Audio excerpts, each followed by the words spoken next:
this is the next installment of our Coffee and Conversation interview series with Cecilia.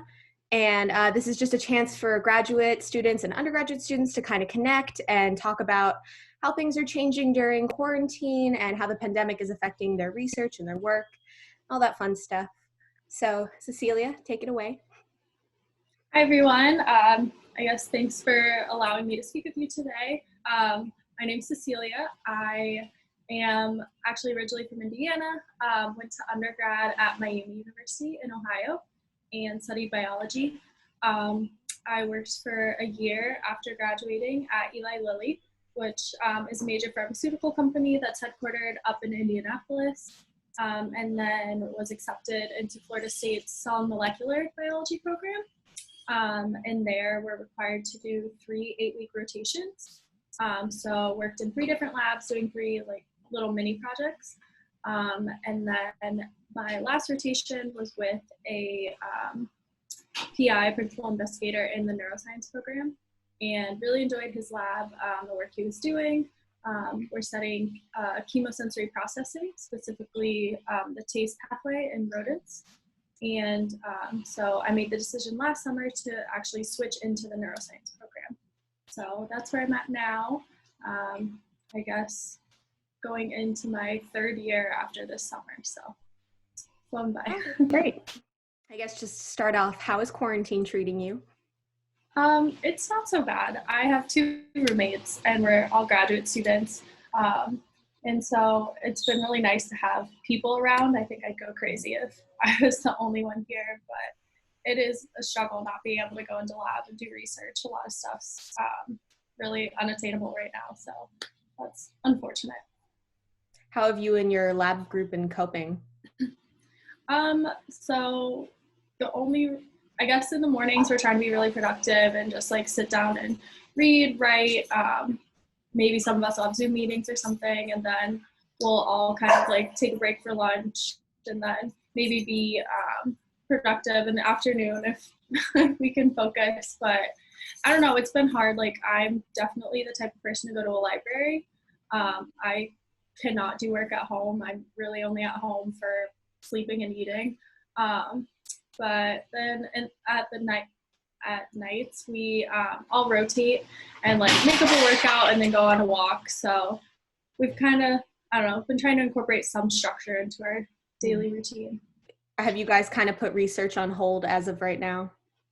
Yeah, I'm pretty sure the only people who are actually going into lab are those who are really almost done with their PhD research. So like just finishing up a final project or any essential work that needs to be done, but all of my experiments are put on hold, as well as my roommates. So you said that you typically are the kind of person who goes and works at a library or something and like kind of removes yourself from home to work. Yeah. Have you kind of developed any new strategies to help you get things done? So I guess I usually study in Dirac, and I go in like the area where there's other people and like group study going on and everything. I like background noise. So usually I'll put on like a show or, I don't know, just listening to like my roommates talk in the background or something. I just have to have some noise. It can't be dead silent. I'll sit out on the patio because usually there's a lot of like background noise outside going on or something. I try to turn my phone off so that I don't look at it. But yeah, I guess those are my strategies.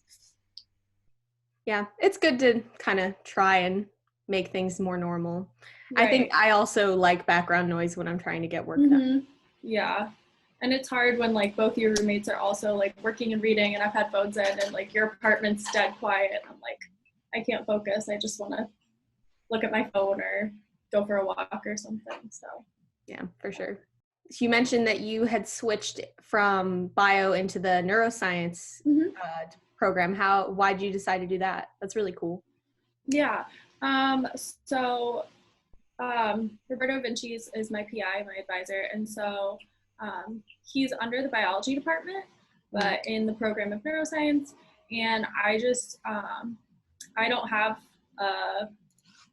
didn't have that like big of a neuroscience background, I was gonna have to take a lot of the courses regardless, just to develop that knowledge that I needed. And so I switched in the program. I really enjoyed the curriculum. They have like a seminar series over the summer where the younger students will get presentation experience. A lot of the second years present then. They have a lot of colloquiums every Wednesday. And then the following Thursday, they have grad student lunches with all of the speakers. So it's a great networking opportunity. There's just a lot that the neuroscience program offers that I really enjoyed. So that's great. It was a good, opportunity switching over. Yeah. What are you hoping to do after you graduate? I am a little biased since I worked in industry for a year, so I would like to go back to working at a major pharmaceutical company, maybe in like a senior scientist position where I have like a team of scientists below me doing assay development and such. But I'm not totally turned off by the idea of going into academia. I did TA for 2 semesters for Bio 1, the lab, and really enjoyed it. So it's not out of the question, but still leaning towards industry, I think. That's interesting because some of the other kind of like biochem, STEM major type grad students that I've been talking to have said that they're leaning more towards academia. Really, yeah. Who said industry, but that's interesting. Mm-hmm. Yeah, I feel like, I don't know, there's definitely a stigma about working for major pharma or big pharma. But I feel like people who haven't actually worked in it I don't know, you can't like judge something if you've never been a part of it. So, for sure. Yeah. But I mean, I think it'd be great to work for big pharma for a while and then maybe retire and become a professor, or not retire, but later on switch over to becoming a professor. So yeah, we'll see. I still have a couple years to figure it out. So what would you say are the benefits of taking that kind of gap year to work before going after your grad degree? Tons of benefits. Honestly, like just the experience makes your application so much stronger. Mm-hmm. Honestly, I applied my senior year to like get into grad school immediately after graduation. I interviewed out at UC San Diego, which was my dream school, and then got denied, which was awful. I was really sad. But working in an industry lab gave me so much lab experience that I could add to my resume. Eli Lilly is a pretty big name, like having that on your resume helps a lot. I got a publication out of it, which is great. It just makes me a stronger candidate. There's no real downside, honestly. I think graduate schools as well, like similarly to med school, the incoming age is increasing. And it is becoming more competitive because people do have all of those added experiences prior to going in. So, I mean, anything you could do that's just going to make you stand out more. Definitely. I mean, I got accepted into 2 schools my second time applying after that research experience, as opposed to getting into no school. So it was nice. Yeah. So there's your evidence right there that it works. Yeah, exactly. So how do you think your research is going to be, and kind of like your timeline is going to be affected by all of this? Yeah. So I went in wanting to graduate in 5 years or under. I know the average is like 5.5, 6 years. So I guess I just kind of want to push myself and then like start working as fast as I can and everything. But yeah, it's definitely, I mean, at least going to be pushed back. I would say like probably 6 months. But I mean, my coursework isn't going to like be affected at all because classes still continued through the semester. But I mean, my research, I have to be in the lab. I work with animals.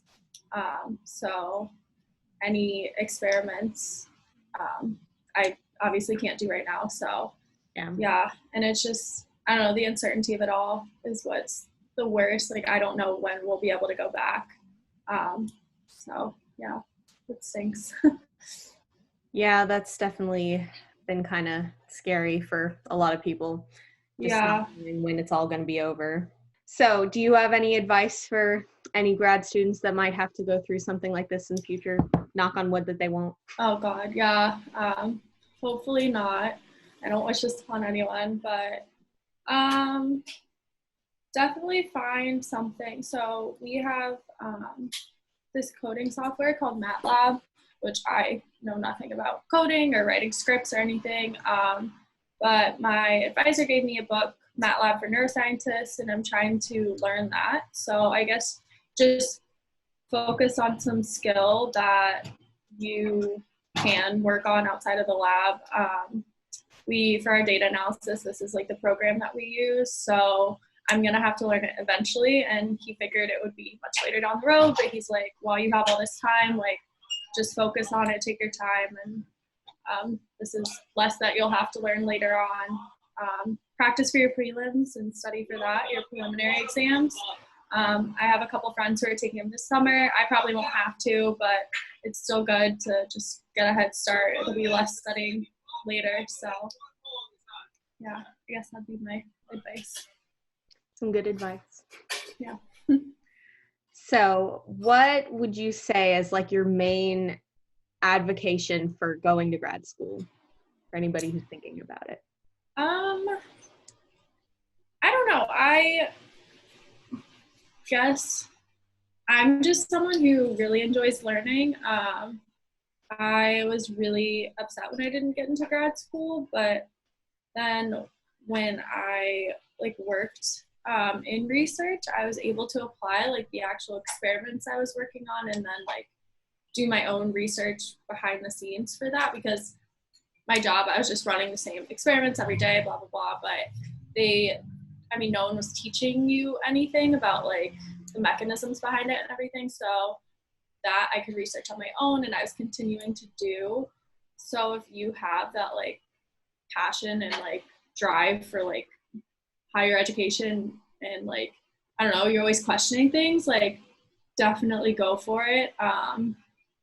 I started off our first class, advanced molecular biology. I was like, oh my gosh, I'm the dumbest person in this class.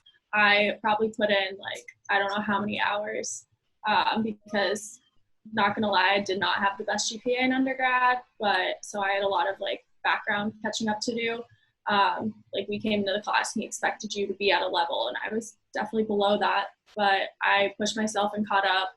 I don't know, and I just I don't know, it made me a better person and a better studier, and I don't know, you just feel good about there are definitely low points, but then when you hit those high points, I don't know, I'm just babbling, but yeah, it definitely makes you a stronger person. So yeah, it's worth it, I promise.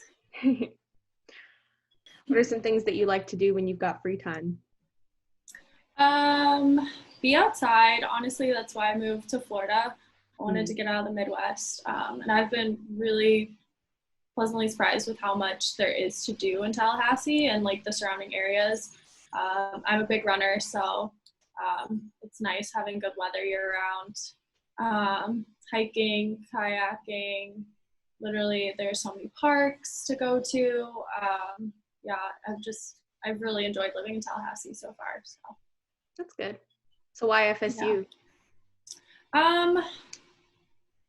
I applied to mostly Florida and California schools. When I came here for the interview weekend, the campus is incredible. I really like all the brick buildings. It reminds me of my undergrad. Honestly, Miami University is mostly red brick campus. I don't know, just the trees are amazing. And obviously the programs are phenomenal and the research going on and everything. So yeah. Do you have any final parting words that you'd like to leave? I guess I've honestly never been happier than I am, not obviously during this time, but in graduate school prior to the coronavirus. Honestly, it's been one of the best experiences of my life, just being in Florida in general and going to graduate school. I've really just found something that I'm really passionate about. So I guess if you guys have any questions, I don't know if you can give my email or something, feel free to reach out. I'm always happy to talk. I have nothing else to do right now. So yeah, but good luck with everything. And yeah, even application questions and stuff, I'm happy to help with. Very sweet offer. And thank you so much for meeting with me today. You did Yeah, great. of course. Thanks. Wonderful talking to you. Good luck with everything, honestly.